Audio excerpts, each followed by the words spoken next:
주기도문은 크게 이제 세 부분으로 나눠져 있습니다. 앞부분에 이제 머리말이 있고, 맨 마지막에 송령이라고 하는 내용이 담겨져 있고, 그 중간에 6개의 간구가 들어있어요. 어떤 분은 이제 7개로 나누기도 하는데, 보통은 이제 6개의 간구로 나눠 놓습니다.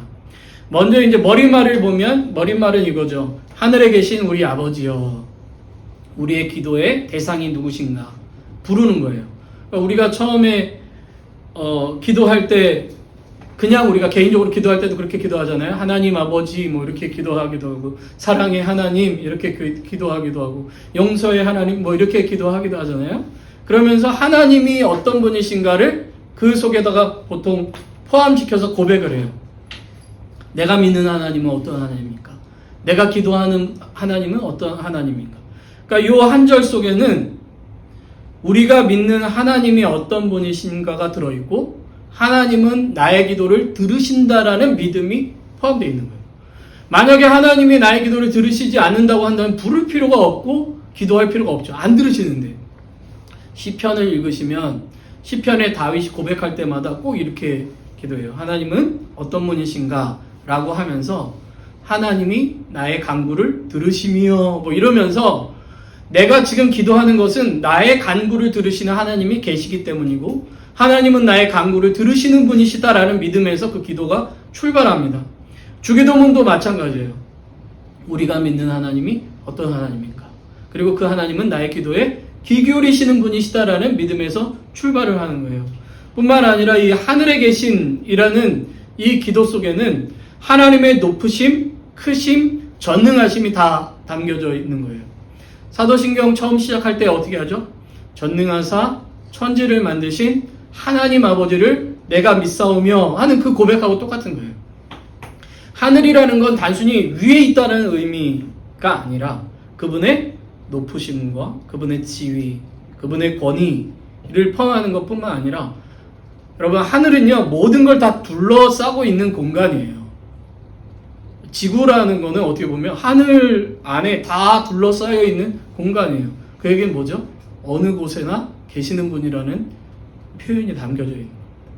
그분의 높으신 뿐만 아니라 어느 곳에나 계시고 전능하신 분이시라는 그 내용들이 그 하늘에 계신이라는 표현 속에 다 담겨 있는 거예요. 그러니까 어느 곳에나 계신 하나님, 가장 높으신 하나님, 전능하신 하나님, 내가 구하면 그것을 행하실 수 있는 그 하나님께 기도하는 거죠. 그런데 그 안에는 공경심과 경외심이 이제 담겨져 있는 거죠. 여러분, 우리 아버지라는 고백에는요, 그 하나님이 우리의 아버지시다라는 고백이 담겨 있는 거예요. 지난주에도 이제 사도신경 할 때도 말씀드렸죠.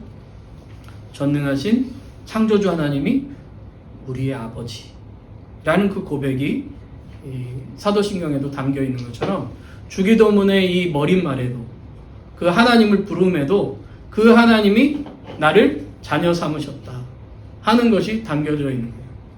지난번에도 한번 말씀드렸지만 유대인들은 당시에 하나님을 함부로 부르지를 못했어요. 아버지라고 부르는 건 말이 안 되는 거예요. 하나님을. 그 높으신 분을 어떻게 아버지라고 불러? 그런데 여기 이제 헬라어로는 파테르라고 써여 있는 이 표현은 아주 친밀한 아버지를 이야기를 하는 거예요. 마치 아빠처럼.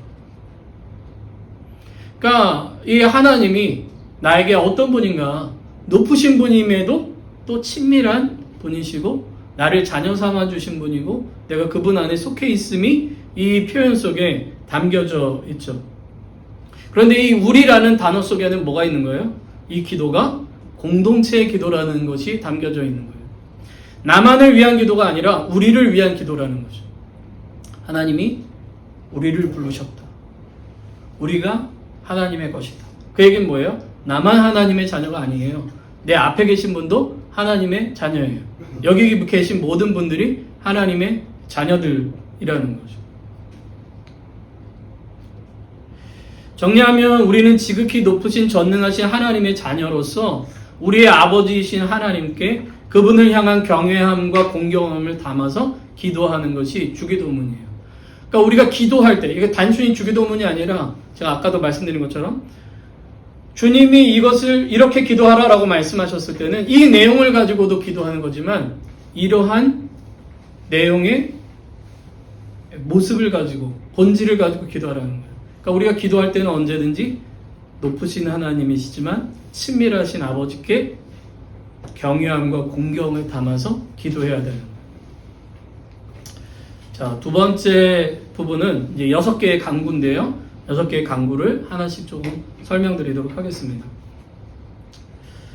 어떤 분들은 이제 3개씩 나눠요. 그래서 하나님을 향한 간구, 우리들을 위한 간구 이렇게 나누기도 하는데 저는 그냥 6개의 간구를 차례대로 말씀드리도록 하겠습니다.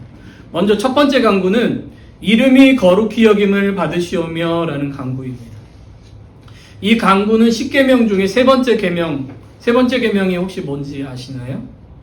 내 이름을 망령되이 일컫지 말라라는 계명이에요. 다시 말하면 하나님은 우리의 말과 삶이 하나님을 나타내는 말과 삶이 되기를 원하신다는 거예요. 거룩이라는 말은요, 구별됐다라는 뜻이거든요. 거룩. 많이 들어보잖아요. 교회에서. 여러분, 하나님은 거룩하신 분입니다. 하나님은 우리를 거룩하게 하셨습니다. 그 얘기가 뭐예요? 우리를 구별하셨다는 거예요. 어디서? 죄로부터 구별해 주셨다는 거죠. 하나님은 왜 거룩하세요? 유일하신 한 분 하나님이시기 때문에. 그분과 같은 것은 아무것도 없기 때문에 거룩하신 분이세요. 보통 깨끗하다, 순결하다라는 의미도 있지만 본래 이 거룩하다라는 표현은 구별되다라는 의미가 굉장히 강합니다. 다시 말하면 하나님의 이름이라는 거는 뭐죠? 이름은 우리가 그 사람을 불렀을 때 김춘수 시인의 꽃이라는 시 아세요? 내가 그의 이름을 불렀을 때 그는 나에게 그 존재가 되잖아요. 마찬가지로 우리가 누군가의 이름을 부른다는 것, 누구의 이름이라는 건 그 사람 존재 자체를 의미해요. 그러니까 하나님의 이름이 거룩히 여김을 받는다는 건 하나님을 거룩히 여기도록 하는 의미가 담겨져 있습니다. 이것은 하나님은 거룩하시지 않은 존재이고 거룩하게 부족한 존재인데 우리가 높인다라는 의미가 아니라 하나님은 온전히 거룩하신 분이신데 우리를 통해서 그 거룩함이 더욱 드러나기를 원하고 나타나기를 원한다는 고백이 담겨져 있습니다. 다시 말하면 하나님, 나의 입술과 나의 생각과 나의 행동을 통해서 오직 하나님만 높이기 원합니다. 하나님은 높임을 받으시기 합당하신 하나님입니다. 라는 기도가 담겨져 있는 거예요. 하나님의 하나님 되심이 나의 삶을 통해, 우리의 삶을 통해, 우리의 공동체를 통해서 나타나기를 원합니다. 라는 표현이 담겨 있는 것이 바로 이 표현이에요. 그 주기도문에는 크게 두 가지 강조점이 있어요. 우리가 기도하면서 생각해야 될 첫째는 하나님은 하나님이시다. 하나님은 높으시고 거룩하시고 전능하시다. 라는 그 표현이 기본적으로 담겨져 있고요. 모든 것이 하나님께 속해 있다. 라는 것이 담겨져 있어요. 반면에 우리는 연약하다. 우리의 힘으로 우리가 할 수 있는 것이 없다. 하나님의 은혜가 아니면 살아갈 수 없는 존재이고 하나님의 도우심만이 우리를 변화시키실 수 있다라는 것이 기본적으로 깔려 있는 거예요. 그러니까 하나님의 높으심과 우리의 연약함 이 두 가지가 주기도문에 기본적으로 깔려 있는 담겨 있는 메시지예요. 그렇게 우리는 하나님을 의지할 수밖에 없고 그 하나님을 부를 수밖에 없다라는 것이 이 주기도문의 기본적인 내용입니다. 자, 어쨌든 우리는 성령 하나님의 도우심 없이는 하나님을 영화롭게 할 수가 없어요. 내가 그렇게 해야지 한다고 되는 게 아니에요. 그렇기 때문에 하나님의 도우심을 구해야 돼요. 하나님, 오늘도 주님을 높이는 삶을 살길 원합니다. 내가 그렇게 살기 너무 어렵고 힘들고 능력이 없습니다. 주님 나를 도와주셔서 나의 마음과 생각과 말과 행동이 오늘 하루도 주님을 높이는, 주님의 이름을 높이는 삶을 살게 하옵소서. 나를 통하여, 우리를 통하여 주님 높으심을 받기를 원합니다. 라는 그 고백이 이 짧은 고백 속에 담겨져 있는 겁니다. 두 번째 간구는 나라의 임하옵시며 라는 간구예요. 이 간구는 하나님의 백성으로서 하나님 나라를 소망하는 기도죠. 주님, 주님의 나라가 임하기를 원합니다. 주님, 주님의 뜻이, 주님의 통치가 나의 삶 속에 이루어지기를 원합니다. 라는 간구예요. 하나님의 의와 하나님의 사랑이 우리 가운데 임하시기를 간구하는 기도입니다. 오늘도 주님이 나와 함께하여 주시기를, 나를 붙드시기를, 나를 지켜주시기를, 나의 삶 속에서 하나님의 역사가 나타나기를 바라는 기도예요. 사탄의 나라가 멸망하고 하나님의 온전하신 통치가 임하시기를 소망하는 기도입니다. 그 사도행전 1장 8절이 오직 성령이 임하시면 너희가 권능을 받고 증인이 되리라 하는 그 말씀인데, 그 말씀 바로 앞에 보면 제자들이 이렇게 얘기해요. 주님, 이스라엘이 회복되는 날이 언제입니까? 라고 이제 물어요. 그게 유대인들이 계속해서, 제자들이 계속해서 기다리고 있는 거예요. 하나님의 나라가 임하여 하나님의 통치가 이 땅 가운데 이루어지는 게 언제예요? 라고 물어보는 거예요. 근데 그것을 위해서 주님께서 기도하라 라고 말씀하시는 거죠. 사실 예수 그리스도께서 이 땅에 오심으로 인하여 우리는 하나님의 통치가 어느 정도는 우리 가운데 임했음을 알고 있습니다. 이미 주님의 나라가 이 땅 가운데 나타났음을 알 수 있어요. 그러나 예수 그리스도의 재림이 오기 전까지 완전히 그것이 끝난 것이 아니에요. 그래서 우리도 마땅히 주님의 나라를 위해서, 예수 그리스도의 재림을 위해서 주님께서 오시기를 기도해야 되는 것이 당연한 것이죠. 예수님의 제자인 사도 요한이 요한계시록이라는 책을 써요. 그 신약 성경의 맨 마지막인데요. 거기에 맨 마지막에 얘기하는 게 뭐예요? 주여 속히 오시옵소서. 마라나타라는 말 들어보셨어요? 찬양도 있는데 주여 속히 오시옵소서. 그러니까 하나님의 백성들이 늘 기대하는 게 뭐예요? 하나님 나라가 온전히 우리의 삶 가운데, 이 땅 가운데 임하셔서 그 주님의 통치가 일어나고 우리의 회복이 나타나기를 원하는 간구죠. 이 간구 속에는 우리가 오늘도 하나님 나라의 삶을 살아가겠습니다 라는 고백도 함께 담겨져 있는 거예요. 자, 세 번째 간구는 뜻이 하늘에서 이룬 것 같이 땅에서도 이루어지이다 라는 간구입니다. 우리는 우리의 삶의 자리에 하나님의 뜻이 이루어지기를 간구해야 돼요. 하나님의 뜻이 이미 이 세상 가운데 다 이루어지고 있지만 그 하나님의 뜻이 지금 내가 있는 삶의 자리, 우리가 있는 삶의 자리, 교회가 있는 삶의 자리, 주님의 사람들이 있는 그 삶의 자리 가운데 이루어지기를 간구해야 합니다. 하나님의 사랑과 은혜와 공의가 우리가 살고 있는 곳에 임하기를, 오늘도 바로 이곳에 지금 이 시간 주님께서 임하셔서 역사하시기를, 그런데 그 역사하심이 하나님의 뜻이 이루어지는 역사가 나타나기를 기도하는 거예요. 여러분, 우리는요 기도하는 많은 부분들이 사실은 나 자신만을 위한 기도가 되게 많아요. 내 뜻이 이루어지기를 위한 기도를 많이 해요. 하나님의 뜻대로 하지 마옵시고 나의 원대로 하옵소서라는 기도를 우리는 보통 해요. 그런데 예수님께서 우리에게 보여주신 기도는 뭐예요? 나의 원대로 마옵시고 아버지의 뜻대로 되기를 원합니다라는 기도가 예수님이 십자가를 지시기 전에 하셨던 기도이고 예수님이 삶으로 보여주셨던 기도예요. 기도는요, 내가 원하는 걸 하나님께 구하는 시간이기도 하지만 하나님의 뜻을 내가 듣는 시간이기도 해요. 그래서 듣는 기도를 하는 것이 매우 중요합니다. 그리고 오늘 내가 하나님 앞에 순종할 수 있기를 기도하는 것이 굉장히 중요해요. 그러니까 초기 교회의 성도들은 그런 기도를 했다는 거죠. 하나님, 오늘 내 삶 속에서 내가 원하는 것, 내가 하고 싶은 것 이루어 주십시오라는 이 기도보다는 하나님, 오늘도 주님의 뜻 안에 있기를 원하고 주님의 뜻대로 살기를 원하고 주님의 뜻이 내 삶 속에서 이루어지기를 원합니다 라고 기도했다는 거죠. 그 기도의 내용들이 이제 뒤에도 쭉 나오는 것을 볼 수가 있습니다. 순종의 기도예요.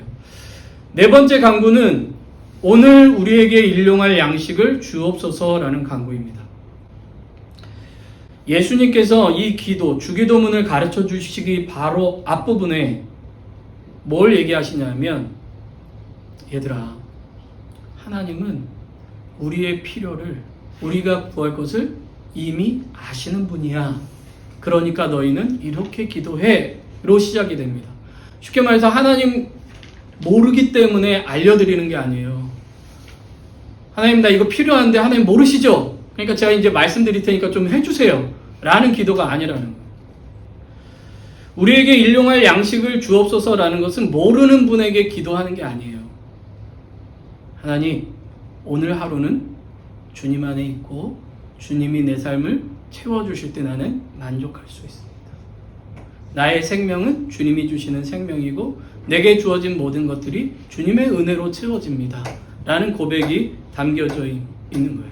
하나님이 나의 공급자이심을 고백하는 기도이고 그 공급하시는 하나님이 내가 모르는 것까지도 나의 필요를 주님이 날마다의 필요를 채워주시기를 원하는 거예요. 단순히 빵이 아니라 내 삶 속에 필요한 주님을 따르며 살기 원하는 나의 모든 삶 속에 오늘도 주님의 뜻이 내 삶 속에 이루어지기를 원하는 그 삶에 필요한 모든 것들이 주님으로부터 오기를 원하는 기도가 오늘 우리에게 일용할 양식을 주옵시고라는 기도라는 거예요. 내가 지금 당장 돈이 필요하니까 돈 주세요 라는 기도를 넘어서는 기도라는 거죠. 오늘 먹을 것이 없으니까 먹을 것 채워주세요 라는 것을 넘어서는 기도라는 거예요. 하나님만이 나를 채우시는 분임을 믿습니다.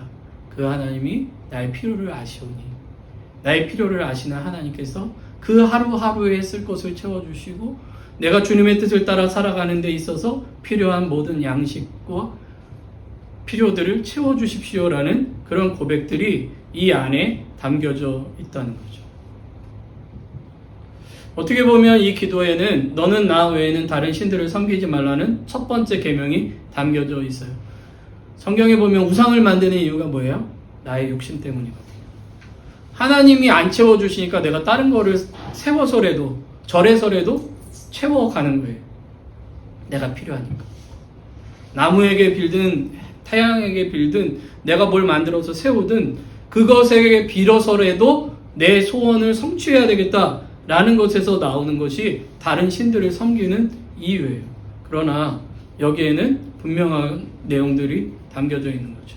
하나님만이 하나님이시고 하나님만이 우리의 필요를 채우시는 분이시고 우리의 부족함과 연약함과 있어야 할 것을 아시는 분이시고 그 하나님께서 내 삶을 채우셔서 오늘도 하나님의 뜻대로 살아갈 수 있도록 인도해 주실 거라는 믿음이 이 기도의 안에 담겨져 있는 겁니다.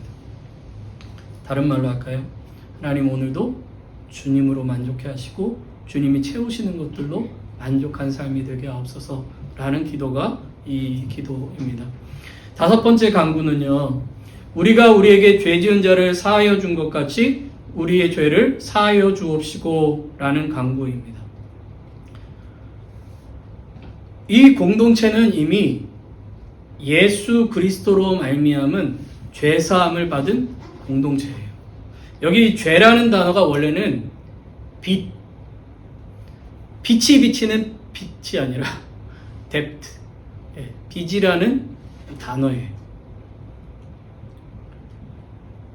그러니까 내가 누군가의 죄를 탕감해 줬으니까 주님, 내가 지은 이 빚을 탕감해 주십시오 라는 의미를 원래는 담고 있어요.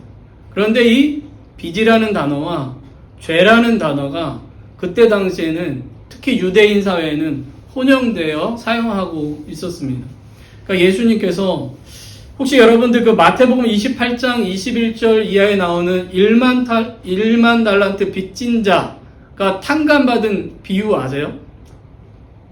어떤 과던이 하나가 있었는데 이 사람이 왕에게 빚진 게 1만 달란트예요. 그런데 이 1만 달란트라는 건 한 달란트가 6천 데나리온이거든요. 그런데 1 데나리온은 하루 품삯이에요. 하루 일해서 버는 돈이에요. 그러면 6,000일 동안 일해야 받는 게 1달란트예요. 거기다가 만을 곱해야 되는 거예요.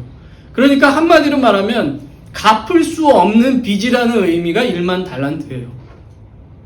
그런데 그걸 왕이 너무 이 사람이 불쌍해서 탕감을 해줘 버립니다. 그런데 이 사람은 100데나리온을 빚진, 그러니까 100일 일하면 갚을 수 있는 돈을 빌린 친구가 있는데 그 친구가 그 100데나리온을 갚지 못한다고 목을 붙잡고 끌어가지고 감옥에 가둬버립니다. 너 이 돈 갚을 때까지 못 나올 줄 알아 하고 가둬버려요. 그러니까 왕이 그 이야기를 듣고 화를 내면서 얘기를 하는 거예요. 야, 나는 너에게 1만 달란트를 탕감해 줬는데 너는 100데나리온의 빚도 탕감해 주지 못하니? 하는 내용이 마태복음 18장 21절의 내용인데, 이 이야기가 나온 이유가 뭐냐? 베드로가 예수님께 물어보는 거예요. 선생님, 우리가 몇 번까지 용서해야 되나요? 7번 용서하면 되나요? 그러니까 예수님께서 70번씩 7번이라도 용서해라 라고 하시면서 주신 내용이 이거예요. 쉽게 말해서 우리가 그리스도 예수 안에서 용서함 받은 자라면 우리가 다른 사람들을 대할 때, 우리 공동체 안에 있는 사람들을 대할 때 서로를 용서하는 삶을 살아가야 된다는 거죠. 그리고 그 용서의 삶을 통해서 하나님 앞에 나아가, 하나님, 우리도 이렇게 힘들고 어렵지만 서로를 용서하며 살아갑니다. 주님, 우리를 더욱 불쌍히 여기사 오늘도 나의 연약함을 용서해 주십시오 라고 기도하라는 내용이 바로 이 내용입니다. 여러분, 이 이야기를 고백하는, 또는 이 기도의 내용을 고백하는 사람들이 어떻게 살았을까요? 초기 교회 성도들이 단순히 오늘 우리에게 잘못한 사람을 용서해 준 것처럼 오늘 나를 용서해 주십시오 라는 기도를 그냥 하나의 기도문이라고 생각했을까요? 아니면 그 속에 나를 용서하는 하나님을 다시 한번 묵상하고 내가 오늘도 작은 일에도 용서하지 못하고 분을 내고 싸우고 다투고 시기하고 하는 그런 모습들을 생각하면서 내가 하나님 앞에서 어떻게 살아갈까를 생각하고 살아갔을까? 한번 여러분들이 생각해 보셨으면 좋겠습니다. 6번째 간구는 우리를 시험에 들게 하지 마옵시고 다만 악에서 구하옵소서라는 간구예요. 이 간구는요, 시험이 없게 해달라는 간구가 아닙니다. 시험이 올 때 그 시험에 넘어지지 않게 해달라는 기도예요. 우리의 평생의 삶은 어떻게 보면 시험을 통과하는 삶이라고도 할 수 있어요. 믿음의 시험도 있겠지만 죄와 악이 가득한 이 세상에서 우리를 죄에 빠지게 만들고 악에 빠지게 만드는 상황들이 너무 많은 거예요. 유혹들이 너무 많아요. 세상의 유혹이 진짜 많습니다. 눈만 돌리면 사실 유혹이에요.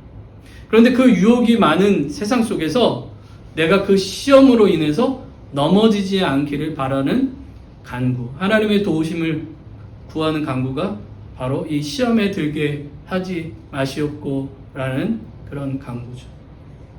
우리는 하나님의 도우심 없이는 시험에 빠질 수밖에 없다라는 것이 이 고백 안에는 담겨 있어요. 하나님 도와주시지 않으면 저는 이 시험에 넘어집니다. 내게 오는 이 파도와 같은 이 세상 속에서 묻힐 수밖에 없습니다 라고 고백하는 거죠. 그러면서 하나님께서 나를 건져주시기를, 붙들어 주시기를, 일으켜 주시기를 바라는 것이 시험에 들게 하지 마시옵고 악에서 구하옵소서라는 그런 고백이에요. 이 속에는 우리 아까도 말씀드린 것처럼 약함을 인정하고 강하고 능하신 하나님, 의로우신 하나님, 그 하나님을 믿는 거죠. 그렇게 그 하나님께 도움을 구하는 거예요. 시험이 올 때 피할 길을 주시는 하나님을 믿는 거죠. 하늘이 무너져도 솟아날 구멍을 만드시는 하나님을 바라보는 거죠. 그 하나님께서 오늘 하루도 나를 지키주시기를, 매 순간 나의 삶 가운데 함께 해주시기를 구하는 기도가 바로 이 기도입니다. 이제 이 6가지의 간구를 좀 마무리하고 마지막으로 이제 맺은 말을 좀 보려고 합니다. 아까 이 맺은 말을 송영이라고 이야기했는데, 송영이라는 말은 이제 찬양이라고도 바꿀 수 있어요. 하나님을 높이는 찬양이죠. 대개 나라와 권세와 영광이 아버지께 영원히 있사옵나이다. 아멘까지가 이제 송영인데요. 이 대개라는 말은 본래 결론적으로라는 의미를 가지고 있어요. 또한 왜냐하면 뭐뭐하기 때문이다 라는 의미를 가지고 있습니다. 그런 의미로 다시 한번 번역하면, 왜냐하면 나라와 권세와 영광이 아버지께 영원히 있기 때문입니다. 이렇게 번역할 수 있어요. 또 이렇게 번역할 수 있어요. 결론적으로 나라와 권세와 영광이 영원히 아버지의 것이기 때문입니다. 이렇게 번역할 수가 있습니다. 송영은 결론적으로 우리가 기도하는 우리 아버지 하나님은 어떤 분이신가를 다시 한번 드러내요. 하늘에 계신 우리 아버지를 높이는 것으로 마무리됩니다. 동시에 송영은 우리가 어떤 분에게 우리의 간구를 하였는지를 다시 한번 확인시켜요. 그리고 아멘으로 마무리됩니다. 우리가 교회에서 이제 기도하잖아요. 그러면 아멘 합니다.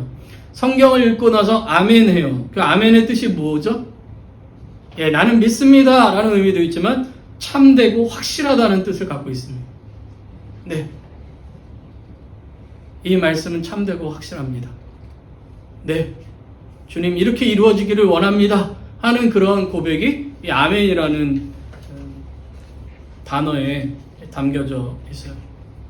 다시 말하면 처음 시작이 하나님을 높이는 것, 하늘에 계신 우리 아버지로 시작했잖아요. 그런데 끝날 때 뭐로 끝나요? 하늘에 계신 우리 아버지의 것이라는 거예요. 모든 것이, 모든 영광과 찬송과 세상에 있는 모든 것이. 그 하나님께 우리는 기도하며, 하나님 오늘도 하나님을 높이는 삶을 살아가기를 원합니다. 하나님의 나라를 기대하며 살아갑니다. 하나님의 뜻이 내 삶 속에 이루어지기를 소망하며 살아갑니다. 하나님 오늘도 하나님이 채우시는 그 체험을 받으며 살아가기 원합니다. 하나님 오늘도 용서하며 살기를 원합니다. 하나님 오늘 이 시험이 많은 세상 속에 시험에 빠지지 않고 악에 짓눌려 살아가지 않기를 원합니다 하는 그 간구가 그 안에 담겨져 있는 거예요. 하나님의 도우심을 구하는 것뿐만 아니라 그 속에 나의 믿음의 결단이 함께 담겨져 있는 것을 볼 수가 있는 거죠. 뿐만 아니라 아까도 말씀드린 것처럼 이 기도는 나 기도로 끝나는 것이 아니라 우리 기도라는 거예요. 내가 이 기도를 할 때는 나만 이렇게 되기를 원합니다라고 이야기를 하는 것이 아니라 우리 공동체 안에 있는 모든 분들이 이렇게 되기를 원하는 기도를 함께 하고 있는 거예요. 여러분들이 만약에 집에서 주기도문으로 기도하면 이 기도를 가지고 나 자신이 오늘 하나님 안에서 이런 은혜를 받으며 살기를 원하는 동시에 우리 공동체 안에 있는 다른 사람들을 생각하게 되는 거죠. 그리고 그 사람들에게도 그것이 이루어지기를 원하는 기도를 하는 거예요. 교회에서도 마찬가지예요. 예배를 드릴 때 이 기도를 하는 것은 나에게만 이렇게 되기를 원하는 것이 아니라 오늘 함께 예배하고 있는 모든 사람들, 보편적인 교회 안에, 그리스도 예수 안에 있는 모든 교회 안에 있는 사람들이 이렇게 되기를, 오늘 세계 곳곳에 있는 모든 예수님을 믿는 사람들과 예수님을 전하는 사람들의 삶 속에 이 일이 이루어지기를 바라는 그 기도가 주기도문이라는 거예요. 그러니까 우리가 생각하는 것보다 주기도문이 엄청나게 큰 기도예요. 그리고 아까도 말씀드린 것처럼 이 기도는 삶을 드리는 기도, 실천을 위한 기도라는 거예요. 하나님을 높이는 삶을 살기를, 하나님 나라를 기대하는 삶을 살기를, 하나님 뜻이 이루어지는 삶을 살기를, 순종하며 살기를 바라는 그런 기도들이 담겨져 있는 거죠. 일용할 양식을 구할 때는 우리가 또 어떠한 삶의 자세를 갖습니까? 오늘 하나님께서 채워주시는 이 삶 속에서 내가 마땅히 해야 할 노력을 하게 하옵소서라는 그런 표현들이 있겠죠. 용서를 구할 때는 내가 누군가 혹시나 싸우고 용서하지 못하는 모습이 있지 않는가, 부딪히는 모습이 있지 않는가, 화해해야 되는 사람이 있지는 않는가를 생각해 보게 되는 거죠. 시험과 악에 대해서 기도할 때는 혹시 내가 그 악한 자리에서 벗어나지 않고 반복적인 죄로 인해서 낭망하고 낙심하고 있지는 않는가 하는 것들을 생각하게 되죠. 이 모든 상황 속에서 성령님의 도우심을 구하고 성령님의 뜻에 순종할 것을 결단하는 그런 기도가 주님의 기도인 거죠.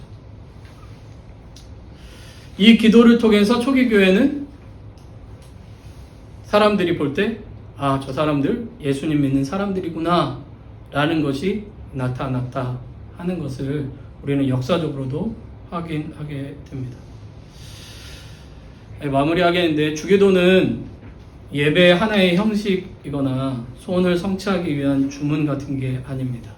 나 중심의 기도가 아니라 하나님 중심의 기도고, 우리를 위한 기도, 하나님께만 영광이 돌려지기를 원하는 그리스도 공동체 기도라는 것을 기억하실 수 있게 됩니다. 여러분들 가능하시다면 교회에서 뿐만 아니라 여러분들이 가정에서 주님의 기도, 가르쳐 주신 기도를 하시면 좋을 것 같아요.